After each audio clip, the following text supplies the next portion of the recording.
Is it time for a name shift? If you don't know what that means, then join me, your host, Dr. Clint Haycock, on the Dismantling Doctrine podcast. Formerly known as the Mind Shift podcast, it's time for a change. And if you're someone who's looking to rebuild their life after dismantling whatever doctrine may have controlled you, then this show is for you.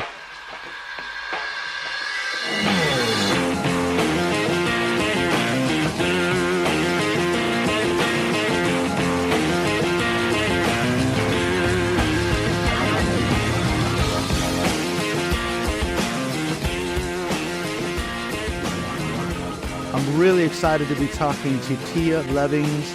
You are an author too, and we have a lot to talk about. We've got a lot going on in common. So welcome, Tia, to the Dismantling Doctrine podcast. Thanks so much for having me on. I have followed your work for a long time, and you have played a part in my deconstruction. So it's exciting to be here. Mm-hmm. That's great to know. Yeah, I'm really glad to know that. I was just on the what do they call themselves? Hippie heretics podcast, heretical hippies. That's what it is. And they said the same thing, that they've been listening to my show a long time. I felt quite humbled by that, because for a long time you feel like you're just screaming into the void. You're the only one out there. So it's good. It's good to know we're sort of building a community, I think, around the world. Mm-hmm. I agree. And I think that the resources and the language for deconstruction have evolved over 10 years, which happens to be the same 10 years that I was deconstructing. So those earlier voices and resources are definitely they're dear to me because they were, we were the pioneers. Mm-hmm. It's true. And you wonder how many tens of thousands, millions of people worldwide are walking away from the church. I mean, we know the statistics. I remember looking at some of the stats a couple of years ago, and it's not just in the United States. I mean, the United Kingdom, Australia, different other countries, the people that are religiously affiliated, that number is going down every year. And the nuns, that not religiously affiliated, that's going up every year. So there's something happening worldwide. It's not just an American phenomenon, is it? No, and I agree that I think that's the evidence of the working, like we're outing these issues and these abuses, and it's having an impact. And at the same time, the groups that we're fighting against are moving into really powerful positions in governments, and their missions are thriving. So we can't stop. Mm-hmm. So you're the author of a really interesting sounding book. I didn't have time to read it yet, but as soon as I saw it, I think your publicist sent it to me, and it says it's called A Well-Trained Wife: My Escape from Christian Patriarchy. It's coming out soon, isn't it? So I'm really excited. August 6th. Yeah, I'm really excited to read that book because obviously as I read through the talking points she sent me, I thought, as I mentioned before, we've got a lot of things in common. I was raised in the Bill Gothard cult, and it sounds like you were even more extreme in terms of like the fundamentalism, the Christian patriarchy. And it was interesting the other day, someone shared in our Facebook group your fundy baby voice. I think it was on TikTok, wasn't it? Mm-hmm. And it just went viral. Was a little crazy. It's many millions of views, and so yeah. No, I was going to say I was mentored into the IBLP, and so it does play a big chunk of my story. Is there? That's a part of it. You saw that in Shiny Happy People. That portion of my story came through that documentary. But our lives went far beyond that into what I think is a pretty common fundamentalist extreme. Actually, I don't think it's that rare in the fundy world, but since they don't lead with the outcomes, you don't hear a lot of survivors talking about some of the things that my family went through. The difference is that I have done the trauma work to be able to talk about it without re-traumatizing myself. And also I'm willing to talk. And so that's the book. The book is the story of how I got into and escaped from Christian patriarchy. Well, it's fascinating looking at this email that your publicist sent. It said you weren't born into a high control group. You chose it as a groomed adult. And that language right there, you're talking cult psychology, cult tactics straight off the bat. Because unlike me, then you weren't born into this fundamentalist sect. What sort of age were you when you got involved in all this? So yeah, I think this is an important part of my story, that something that makes me a little different than the average religious trauma survivor that maybe comes on here. I listened to your episode recently with Jonathan. Yes, Jonathan Davis. Yes, and I was relating to most of what he said, with the exception of I was the parent that chose it, not the child that survived it. So I grew up in a Southern Baptist megachurch that was becoming more fundamentalist as I grew up. so that now it is, a hallmark. It's an example of what Christian nationalism looks like today in a very politicized evangelical world. But as I was growing up in it, when we started there, it was just, give me that old time religion, kind of Southern Baptist, mainstream Christian life. And that still is capable of generating and resulting in religious trauma for a lot of people. And still there's plenty of faulty and very damaging theology to unpack and deconstruct simply from that. But that's not where my story ended. It's kind of where my story began, because I was groomed to then accept this role and this entire lifestyle without any ability or worldview to combat it, argue it, resist. I really had no skill set to resist what was coming for me. The Bill Gothard's IBLP, their evangelistic method is within churches. So they were going to these conferences and going back into their churches and evangelizing within. And they were looking for young mentees and people to bring to Bill Gothard. At the same time that I was looking for an older mentor to help me learn how to be a wife and a mother in a very erratic marriage that I didn't know was abnormal. I thought that was what marriage was. I was 19, 20 and pregnant and in violence, and I didn't know that it wasn't normal. I just thought I wasn't doing a very good job at being a young wife and needed help. That's how I met my Gothard Fundy mentors. So if anybody's entered my work through that series of videos, there's about 50 plus things that I call parenting things that my Gothard Fundy mentors said I could skip to have a Quiverfull. And those are regular, ordinary practices and things, children's needs, things that parents are they expect to meet as part of regular child rearing, that my Fundy mentors told me you don't really need to do, because it will distract you from having more children, or it will make more children unaffordable, or it will, make you limit your family size. And so we would just skip these things. And in so doing, we would hone this very rigid lifestyle that kind of set the stage for everything that came after. Would you say that Gothard's cult was a part of the Quiverfull? I mean, you're saying it sounds like it was part of that movement. I mean, big families, you look at the Duggars, of course, that's the poster family, isn't it? 19 kids or 20, I don't know how many kids they ended up having in the end, somewhere around 20 and counting. And they were the poster family, weren't they? Not only for the Quiverfull movement, but for the Gothard cult. And they promoted it. They were speaking at conferences, and people were like, wow, I mean, this is amazing. Look at this wonderful family. They're just a great, I guess, godly family. But of course, the shiny, happy people has exploded a lot of those myths around the Duggars. A lot of it had come out, I think, before, but that really put paid to the whole thing, didn't it? It did. They came out in 2003 through a Parents Magazine article. And when I saw them, I recognized that, oh my God, we're from the same group. I really consider the IBLP a cult without walls. And they had the curriculum and they had the structure to gird our lives so that we were able to be adherents of this system, but we didn't belong to a specific church. It was cross-denominational. And so you could have the Bible's principles in your life without having to even go to a conference. Our family never went to a conference or paid dues or any kind of, other than buying materials like wisdom booklets and things like that. We weren't really that paid members of the IBLP. But I think that points to the reach. Many, many, many, many people are influenced by that movement without realizing the source, because they too didn't ever attend a conference, but they were maybe taught by a Sunday school teacher who did and had the wisdom booklets at home.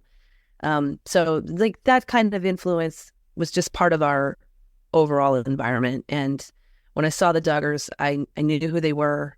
The fact that they got a TV show, I was appalled. I thought that the reality of what that life would be like would come out on TV, because I couldn't imagine them putting television cameras in a Gothard home and the cracks not showing, which it's even more horrifying to me. I mean, that shows the level of control that the Duggars have over their children and their families, that they knew they could bring television cameras into their home and their kids wouldn't crack, and tell what it really takes to maintain control in that kind of family.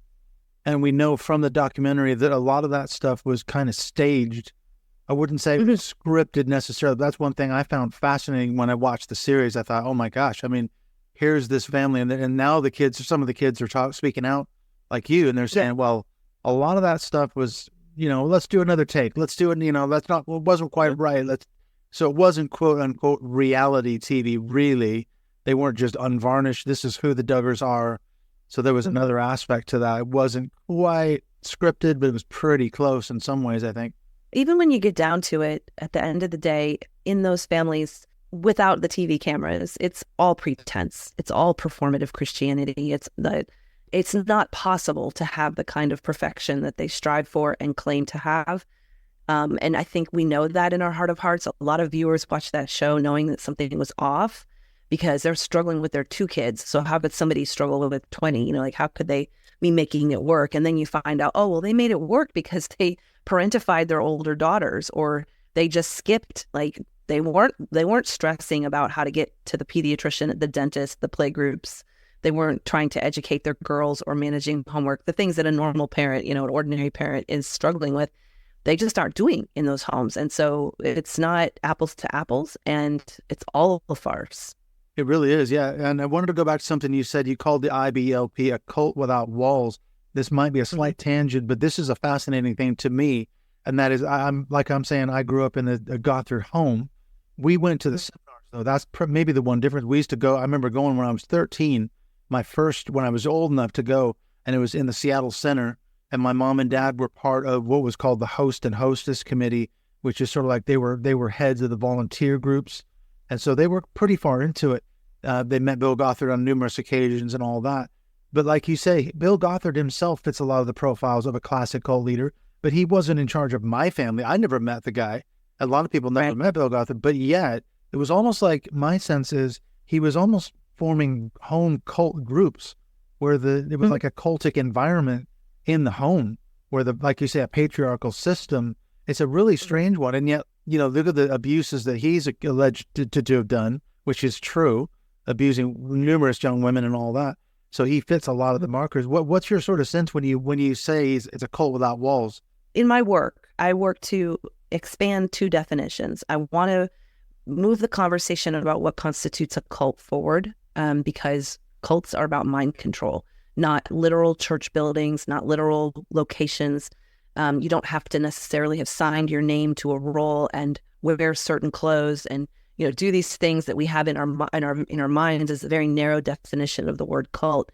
The criteria of high control can exist in a family, and it can exist in your individual mind, which brings me to the other half of my work, which is fundamentalism can be in anything.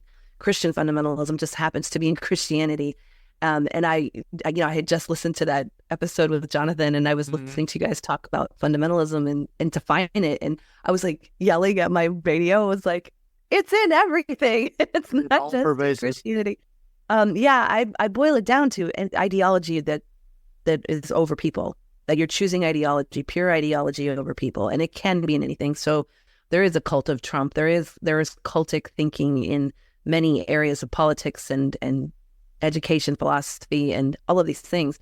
Because if we keep it really narrow and we say, well, a cult has to be this place that you join and it has this name and it can have this kind of expose about this specific cult, it's too easy to other and say, oh, well, I wasn't part of that, so then I'm not guilty of having been in a cult, or I don't have to unpack or identify any of the damage that came from that kind of high control. It's actually there in the non-literal sense. So in an examined life, that's what I'm looking for. I'm looking at, well, if the damage is the same as if I had put my name on something, which I have been. I mean, my story expands into a high control group that it's the most literal definition of a cult possible. We had to sign a covenant to enter, and I was excommunicated out of it. That work is the same. The work that I do to deconstruct what happened with IBLP's influence in my megachurch is the same as the other group. Right. You start to identify the cult psychology, the cult tactics. That's what broke it wide open for me. I've said it thousands of times on different podcasts, but when I started studying the cult psychology, the cult tactics, I was like, this relates to my whole life growing up in fundamentalism, right. Christianity. How is that possible? I wasn't part of a cult. Oh, wait a minute. Then the penny dropped. I'm like, oh my God. I think the outcome is the same. Then the outcome is the same, and I don't think we're served by drawing a line between them and saying, is it this or this or that? If this is what you're dealing with in your life, period, that's what's relevant. and it's on a spectrum, I think. And that's one of the things I've learned, it's like that analogy, the dosage. I love that analogy that, it depends on the amount of dosage that you and I receive. Some people had way worse experiences, lots of religious trauma syndrome and abuses of all sorts. Some maybe didn't have as much or as bad of an experience, but it still affected us, didn't it? Nonetheless, we have religious trauma syndrome and everything else. The definition of trauma, is not what happened to you, but how your body interpreted what happened to you. And I cling to that because my sister grew up in the same church and isn't traumatized, and I've railed over that over the years. Like how can two girls raised in the same system, one came out horrifically traumatized, the other one's like, yeah, it's not so bad. There's a lot that goes into that, right? There's personality makeup, there's the consequence of choice, there's the environment. Like our marriages were very different and that had a lot to do with it. But comparing traumas and qualifying traumas, quantifying them is not really helpful to me. It's if you're traumatized, that's what matters. If you're a survivor and you're trying to unpack harmful teachings and leave high control and, defundamentalize your life, that's what matters to me much more than, well, you did this you experienced this really bad thing and this person not so much.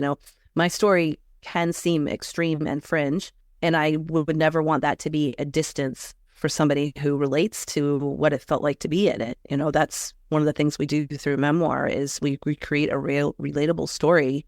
And so you don't have to experience the exact same things to feel the same feelings. So you've got IBLP. This is the Institute in Basic Life Principles. I don't know if we actually said that at any point along the way.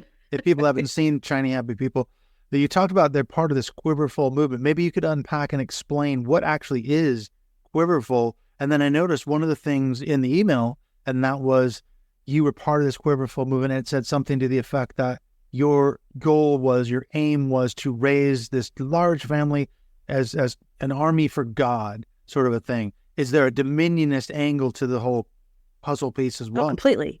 Yes, it's dominion through population. And they mean specifically, white Christian evangelical people. That's what they want dominion of. And again, I'm going to point to that episode again because you guys touched on Seven Mountains and dominionism, all of it. And I lived the manifestation of that. So Quiverfull comes from the verse in the Bible that says, happy is the man that has his quiver full of them. Children, and the big preface of that, children are like arrows unto the Lord. So you're having children as weapons in the war against the West. You're having them to increase your population. They were very open about this. If every family has 10 children and every child in that family has 10 more, then you rapidly have a big congregation with just a few families. And that kind of legacy, that kind of pyramid scheme is that's what Quiverfull is. It's very hard to raise a pack full of kids like that. And there's all kinds of trad lifestyle type choices you have to make in order to do it. So, mom's not working and the kids aren't going to school and you aren't underneath the eye of mandatory reporters. And so there's lots of choices that you're making in order to enable a Quiverfull mindset. And also we didn't really call it Quiverfull on the inside, just like with Fundy Baby Voice. We didn't call it Fundy Baby Voice. We called it keeping sweet and having a gentle spirit and keeping your voice under control. Outsiders call it Fundy Baby Voice, just like outsiders call it the Quiverfull movement. Yeah, this is a fascinating thing. It reminds me of Keep Sweet, the fundamentalist Latter-day Saints War and Jest. I mean, it's the same kind of thing because a big part of this is the modesty culture, which you talked about. I mean, I was raised in the same thing. I had a different sort of take on it because I was told as a young boy, a young man growing up, that I had this uncontrollable libido and girls could lead me astray simply by dressing provocatively, in air quotes, whatever that means, immodestly. Mm-hmm. But you had the other side of it. You were the one who was in this system. What was that all about? Can you unpack the modesty culture? How does that play into the whole Quiverfull and IBLP cult? Yeah, it's really like that frog in the water metaphor. I mean, it really holds. Modesty culture was part of our megachurch. So I was, very accustomed to the idea that there would be dress codes and that it was totally normal for men in their 40s and 50s to be commenting on a young girl's proper dress, our hem lengths, our shoulders, just regular dress code issues that people, that's one end of the spectrum. And then as it got going, by the time I was I had a 2-year-old, my 2-year-old son and my Fundy mentor, she approached me one day and she said, we have a problem with the way you're dressing. And I had been raised in modesty culture, so I was modestly dressed. In fact, I was kind of wearing what I'm wearing today, which is a a V-neck T-shirt, which is a no-no in Gothard land because it's an eye. But I'm wearing a V-neck T-shirt and jeans, and they're loose. Everything's loose. But this was a problem. I was, postpartum. I think I was expecting my second baby actually at that point. And she said that two things would happen if I did not start wearing dresses. My young 2-year-old son would see me and get turned on, and that I was becoming a problem for the men in the church because I don't even know when they saw me in jeans. Actually, when I say this, I'm like, I wore dresses to church. I was going to the mentor group. I was probably wearing jeans to the mentor group. Oh, how shameless. Yeah. And so that's the extreme of modesty culture. I mean, and then it became, you need to don the denim jumpers. So if you grew up in the same time period, you're very acquainted with the denim jumpers and how they were, that was the style that homeschooling women wore in the 90s. And they were extremely practical. You could wear them pregnant, breastfeeding, all the different sizes in between, and not have to change your clothes. And there's some other things that happened with modesty that's in the book, but that's kind of the range that we see. But what's the connection between modesty culture and the abuses, the sexual abuses and other things within these patriarchal churches and even homeschooling families? This is something that's a real concern, obviously, because you've got organizations like the HSLDA, the Homeschool Legal Defense Association. They will cover the legal fees of a family that's part of their association. And the state can't even get in there to find out what is going on. If there were, let's say, abuses going on in a Christian homeschool environment, how does that function? Because I remember I always talked about Doug Wilson and a lot of the stuff that he's put out. And I remember reading somewhere that someone said these patriarchal churches and institutions are rife for abuses. What's that connection? Yeah, that's a great question. And it's one of the reasons why this work is so important. Modesty culture is rape culture. It is a hypersexuality. It is a hyper focus on sexuality. And we see it manifest when a mother is worried about the modesty of her baby. So we're putting layers on our daughters, our baby daughters, because we don't want their immodesty to tempt a man. And just in that one single example of making sure your baby daughter has got on a diaper, tights, bloomers, and a dress so that nobody thinks that she's immodest, to a grown-ass man or an older brother, it's always there. You're always thinking about sex constantly. Every interaction is like imbued with this sexual focus. And if you look at statistics and you listen to survivors, 90% of sexual abuse victims knew the person who did it, and they felt it, they had a relationship with them. Statistically, it's not, this isn't, you're not going to get raped by someone down the street. You're going to get raped. A random stranger. That very rarely happens. Exactly. It does happen, but it's really rare. It's really rare. It's most likely going to be someone in your home or church. Exactly. Yeah, a priest, the pastor, youth leader, someone that you know, family member. Yeah, so that's the reality of it.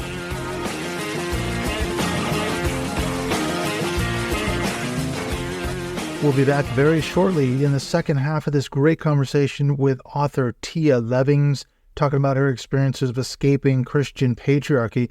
We're going to get into Doug Wilson. We're going to get into Bill Gothard. We're going to get into Project 2025 and all of the implications that means for the upcoming presidential election as well. So there's a lot to come in part two. Just wanted to give you a heads up of the next couple of episodes coming up here on the Dismantling Doctrine podcast. I've got a catch-up that I did a few months back with my good friend Dean Crosatz. He's been on the show a couple times before. Really fascinating story there, hearing about how his life has radically changed in the last year or two. And I won't give too much away, but there's a lot going on in Dean's life. Just a fascinating update. And then I had a really good conversation the other day with author Larry Jordan. And he's just come up with a really fascinating book. It's called The Way: Meaningful Spirituality for a Modern World. And here's a guy who's, again, found a way forward, leaving fundamentalist, Catholic religion, actually. He came out of Catholicism, but he's found a way forward into a sort of new form of spirituality after traveling the world, doing research. He's read over 1,000 books on all sorts of religion, philosophy, psychology, everything you can think of. And he's come up with this really interesting book. So we had a very wide-ranging discussion the other day. So that's coming up soon with Larry Jordan. And then I've got a few more recordings scheduled coming up here as well. So stay tuned for those. We're also going to be starting up, hopefully in the month of September, our Dismantling Doctrine Zoom calls, probably about the last Sunday, the third Sunday or so of the month. So we're looking to have either perhaps Jonathan Davis come back, or someone else, I'll let you know about that. These are a great benefit that you get for being a Patreon supporter of the show. Not only do you get access to our closed Dismantling Doctrine Facebook group, you also get access to these calls that we do once a month. I've taken a break now for the summer, but like I say, we're going to be getting back into those starting in September. And so this is a great way for you to meet previous guests of the show. We'll have a few of those leading up to the end of this year. And it's obviously an important one with the election coming up. So we're going to be looking to get into some of the politics as well going forward. And obviously, as Tia Levings and I talk about, Project 2025 is receiving a lot of attention. Obviously, I've done a couple of episodes on that. If you haven't heard those, you need to go back and listen to it. I did a standalone one on Project 2025, and then I did another one with Jenny Cohn that was really good. She's done a ton of research, written a lot of articles for the Bucks County Beacon. So this is very, very important. Like I said, I'm glad to see that it's finally receiving some media attention on the mainstream news. So that's got to be a good thing. Also, I've been talking with Chris Shelton on his show about this, so look for those episodes. We got another one coming up very soon. So we're going to be talking about Project 2025, Christian nationalism, dominion theology, how all these threads intersect. So a lot of stuff coming out on this really, really important topic. And then one last piece of news. My book is going to be coming out sometime, hopefully in August or very, very early September. I've actually got an advanced copy sitting on my desk right now. We're that close to getting it out on Amazon. Tim Sledge and I have been working incredibly hard. I can now reveal the title, Not So Shiny, Not So Happy People, How Bill Gothard, Church and Family Taught Me Christianity Doesn't Work. So that book is going to be coming out very, very soon. I will be reading the preface chapter as a podcast episode. That's another thing that's coming up really, really soon here. This is such a long, huge project. The editing work has just been incredibly difficult, but we're nearly there. We're like 98.5% of the way there. The book is that close to being put out on Amazon, so I will let you know about that. What you can do, just to kind of give you a heads up now, please buy a copy of the book when it comes out, but most importantly, leave a review, leave a good quality review for the book, and that'll help drive it up the rankings on Amazon. So I'll be letting you know really, really soon about the status of that book. All right, let's get on back into the second half of this conversation with author Tia Levings as we continue to discuss her book and all the implications that means. What does it mean to be a well-trained wife? How did she escape from Christian patriarchy?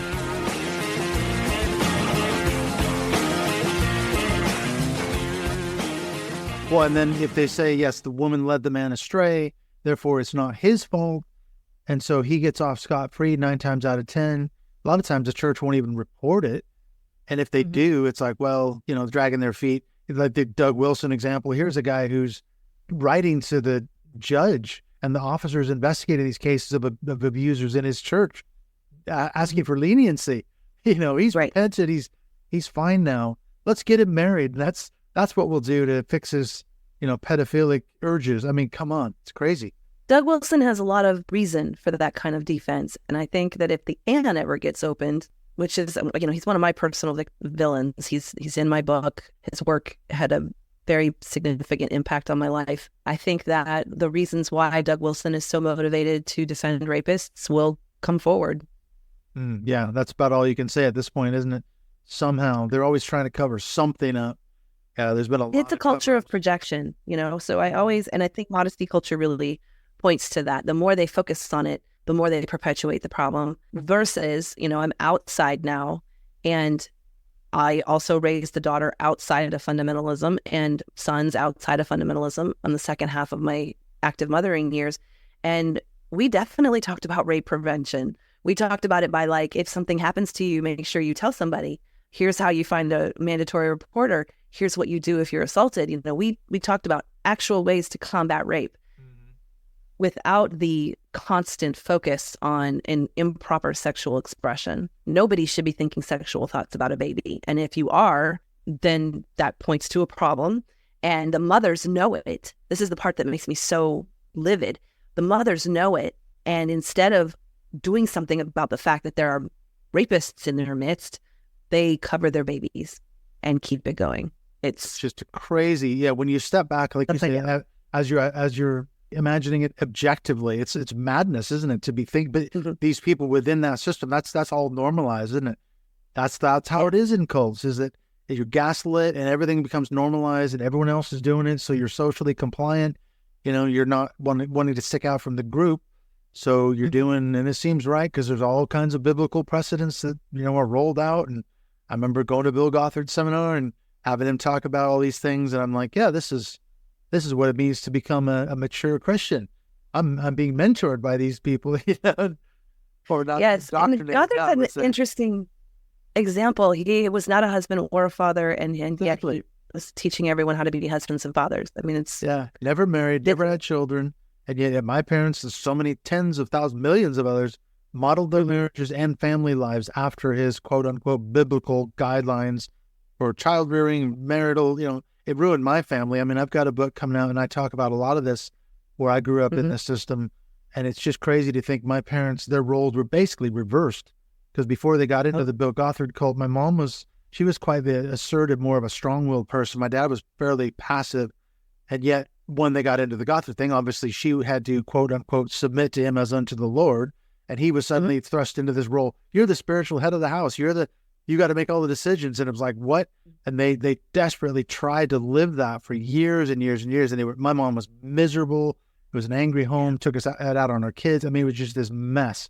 And all that was caused by, I could point to that whole system that really messed up their marriage and family child rearing. Yeah, I think everybody suffers. You're forcing roles that don't fit. You're following ideals that you've been taught are the right thing, but they don't match your humanity. They don't fit your humanity. And I think so much dysfunction is the result. I think that's what we're seeing with this mass exodus out of the pews. It's contrived, and it doesn't result in what they promise. Mm-hmm. Yeah, it doesn't live up to the expectation. Well, you mentioned something I wanted to go back to. You talked about the tradwife thing, and it struck me as you were describing that. You've got this stuff going on right now. I just did a whole episode on Project 2025. I don't know if you're familiar with all that stuff that's going on, but it's quite a scary thing. You got this Christian nationalist piece, and you got Doug Wilson, guys like him. There's another guy, I'm sure you're familiar with his work, Joel Webben. Oh, yeah. I'm posting about it tomorrow. Right Response Ministries. And he's getting, I don't know if it's getting heat right now, but talking about how wives should not be allowed to vote, or if they do, they should only ever vote the way their husband tells them to vote, sort of this one household vote thing. That's all part of that. And you mentioned in the email that basically the Christian patriarchy is, and I've never thought of it this way, but it's a brilliant thing. They are modeling the houses, the homes, and the churches the way they want to run the government. It's a projection. It's like a small scale thing, isn't it? So all that's part of it, isn't it? That's right. The family is the core model for them, and they do believe that it can scale up. They're making these changes in our government, and it's what survivors recognize as, oh, well, we've already lived it that way. I mean, Clint, it is terrifying that the life I had to run from with my children in my life and barely escaped is playing out in the headlines. It's coming for America. It's this weird flip. Like, I cannot believe this is where we're at. But I wasn't allowed to vote. I wasn't allowed to use contraception. There would have been no abortion to save my life. If something had happened, there was the headlines, the three biggies that we have before us right now. That is what it's like to live there. So when you can listen to survivors and find out what it's actually like to live in that environment, my reading, I was excommunicated because I wrote a blog in my own name, not my husband's name. I blogged about Mary, the Mother of God, and I was not supposed to be speaking for my family. And so we were in a Doug Wilson church at the time, Covenant Reformed Evangelical Church, and I was excommunicated for that. And there's a lot of story around that. But head of household voting was absolutely part of that world. And now, it was a secret back then. Now it's just something they talk about on Instagram. Like, this guy has no shame. And people are like, oh, no, they're not coming for women's suffrage. Yeah, they are. They absolutely are. They don't want women in the workplace. They don't want women voting. They don't want women having to have a voice of their own. They can't risk, that dominion, that threat to their dominion. Everything depends on that top-down authority structure of the umbrella of authority that, we both know really, really well. The whole structure depends on that. Well, yeah, so we know Doug Wilson, obviously a major player in the Christian patriarchy movement. What's this head of household thing? Because I've never really understood that. I know Christ Church in Moscow, they have an HOH they call a head of household. How does that actually work, let's say, within a CRAC type church? Head of household is a very loaded statement. We have to have something to put with it. So if we're talking about head of household voting, in that setting, we are talking about the man will place one vote that is representative of his fiefdom, his family. That means the women doesn't vote, the daughters don't vote, the boys, the children underage don't vote. Now, this was floated the way my husband learned about it in 2004 was on Doug Phillips' blog on Vision Forum, which is defunct now, but Doug's blog was one of the first blogs, and it was a very big influence in fundy circles back then. And they had to let women vote because of the popular vote being so necessary. That was the year that we had the dangling chads in Florida. Oh, yeah. It came to the individual votes. Right. And so that argument has always been like, well, how can we shift to head of household voting if we really need the popular vote? So they take these other strategies where they are attempting to eliminate the need for the popular vote, and they're trying to make it more of a representative vote. So that's more of a political long game, which they'll make. You know, Michael Ferris and Project 25 and all of that. It's a very long political game that they have been working on for a long time, and it's getting airtime now, but it's not new. So that's what the head of household voting means. It just means that you're not allowed to vote, and I wasn't allowed to vote. And technically, when I talk about this online, technically I had enough free will to put myself in the car and go to the poll and vote, which is a very naive understanding of what it's like to live in high control, because no, I couldn't. I would have been known, found out, gotten in trouble, been punished. I wasn't like shackled to the wall. I was controlled with mind control. So there's no way I was going to go vote. Just to answer your question more about head of household, that's the complementarian model where in federal marriage, which is Doug Wilson's, he's got several books on it. That's his model. Federal vision. Federal marriage means the husband is responsible before God to answer for everything that happens in his family, including his wife's thoughts and deeds and actions. And so as the head of household, he's the top authority, and it's the top-down umbrella of authority. But then there's myriad of practices that stem from what happens when you're the one in charge and accountable to God for everything that happens. Now your level of control has to rise. So you'll see that in that same video that of Josh Wibbens that you are referencing. He talks about voting. He also talks about, like, he doesn't let his wife read, anything that he has read first. And he dictates when they go to the bathroom and what they do with their day and their time. And all of that is in my book. All of that is real. All of that is it's happening now. It's part of deference to your head of household. Right. So, yeah, you've got a guy who's basically functioning as a family cult leader, right? A high control leader. Absolutely. So which goes back to that was the Bill Gothard thing, wasn't it? A cult without walls. So he's got a family cult running, and he's in charge. And he's becoming, flavor of the month, and he's, talks to Doug Wilson, and Wilson's on his show, and they all run in the same circles, don't they? Eventually, you're going to trace these guys back. They speak at the same conferences.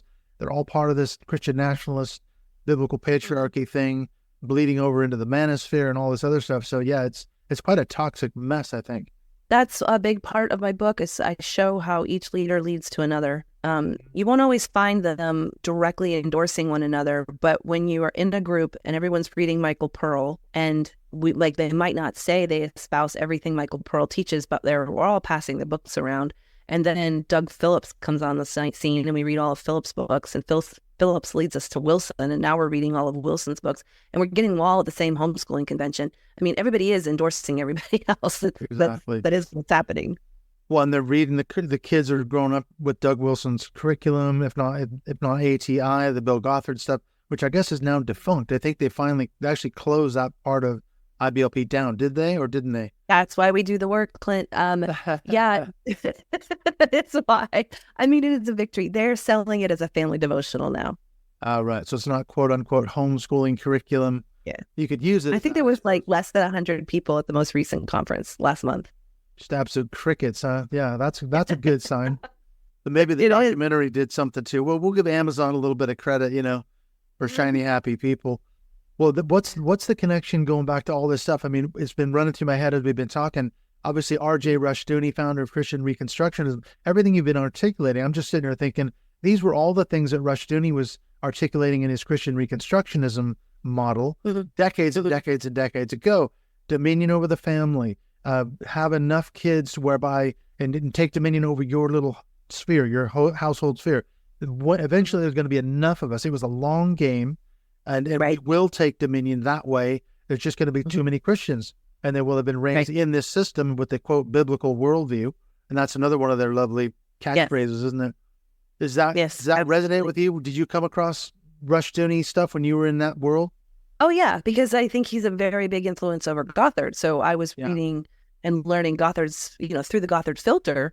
But once I started reading about Rushdoony, I was like, oh, well, this is where he got that from. Like that's part of his history. So, I mean, in one way, my story is the physical manifestation of all of these ideas that we're talking about that have been, proponents of and preached and put into place. And you've got women teaching women and men teaching men, and books passed, and then the internet comes and the ideas spread.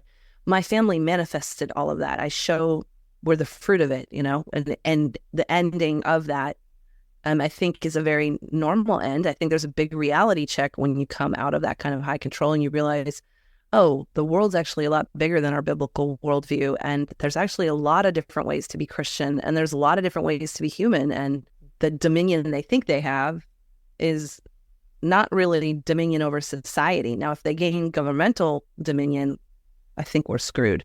But there's still a chance. I mean, we haven't had the election yet. So there's still a chance. They're working really hard. They're training up an army right now. They've got more than 4,000 names on their personnel database that we know of who have signed up to be trained for this new Heritage Foundation project and all that. Well, maybe this is the last question. I know you probably have to go, but I was curious to go back to that thing about, we were talking about political dominion and everything else. You mentioned that women are the ones, okay, so you said women in the home and in the churches are the ones who are probably the most affected by this patriarchal system. So imagining if the patriarchs get their way and they run the government like they're running the homes, what is it specifically about women's rights that are getting rolled back? We've already seen Roe versus Wade's getting repealed. It's been done. What else does that mean for women specifically, would you say? I think everything. And I think women are the key to the whole thing. Both the perpetuation of the patriarchy, like it really can't go on without women participating, but that's why they're going so hard after our freedoms, for the same reason. Women that perpetuate the patriarchy do so against other women. And they do it, I know, because I've been there. They do it because they don't have that agency themselves. And so this is the only way they have any voice and power also over their little fiefdom. They're very short-sighted in where this is going to go. It's really the annihilation of self. There's no autonomy, there's no freedom, there's no voice, there's no reason why you specifically need to exist, because your womb and your sexual body parts and your hands can all be replicated or replaced by someone else. And this happens. Women die young in the patriarchy all the time, and then some second wife is chosen and the family continues. It's the end. It's the end of equality and everything that's been fought for the past 100 years. I mean, we see this. All we have to do is look at the families and see what those women have, and they have no freedom, and they have to actually escape to go change their lives. Like, you have to go forcefully escape your life in order to go do anything that you want, any pursuit, go to college, read books,